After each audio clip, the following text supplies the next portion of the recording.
കാരണം എൻ്റെ ലൈഫിൽ ഞാൻ 3 വർഷത്തോളമായിട്ട് ഇപ്പോൾ എന്ത് ചെയ്യുന്നില്ല, പഞ്ചസാര ഉപയോഗിക്കുന്നില്ല. പഞ്ചസാര ഉപയോഗിക്കാതിരിക്കാൻ ഒരു കാരണമുണ്ട്. അത് ഞാനിവിടെ വിശദീകരിക്കാം. എന്താ വെച്ച് കഴിഞ്ഞാൽ, എൻ്റെ കർണാടകയിൽ എൻ്റെ സുഹൃത്തുക്കൾ ഒരുപാട് ആളുകൾ ബിസിനസ് ചെയ്യുന്നുണ്ട്.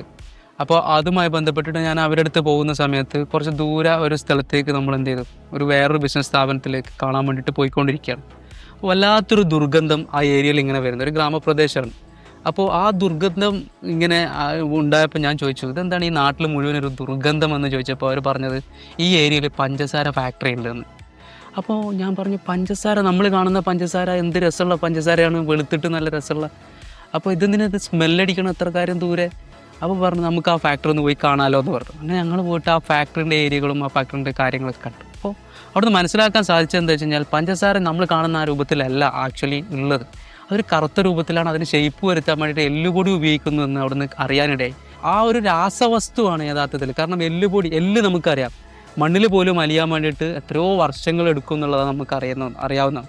യഥാർത്ഥത്തിൽ ഈ രാസവസ്തുവാണ് ഇതിനെ ഷേപ്പ് ചെയ്യാൻ വേണ്ടി ഉപയോഗിക്കുന്നതെന്ന് കേട്ട ഉടനെ തന്നെ, ഇതിൻ്റെ കാര്യം പഠിച്ച ഉടനെ തന്നെ ഞാൻ എന്ത് ചെയ്തു, ഒരു തീരുമാനം എടുത്തു, ഇനി മുതൽ എൻ്റെ ജീവിതത്തിൽ പഞ്ചസാര ഞാൻ ഉപയോഗിക്കില്ല. അതിനുശേഷം പലയിടങ്ങളിൽ നിന്ന് എനിക്ക് മനസ്സിലാക്കാൻ വേണ്ടി സാധിച്ചു പഞ്ചസാര ഒഴിവാക്കിയാൽ നമുക്കുണ്ടാകുന്ന ഗുണങ്ങൾ എന്തൊക്കെയാണെന്നുള്ളത്. അതൊക്കെ ഞാൻ ആക്ഷൻ എടുത്തതിന് ശേഷമാണ് ഞാൻ മനസ്സിലാക്കുന്നത്. എന്തായാലും ആ ഒരു കാര്യത്തിൽ ഞാൻ വളരെ പ്രൗഡാണ് എന്നുള്ളതാണ്.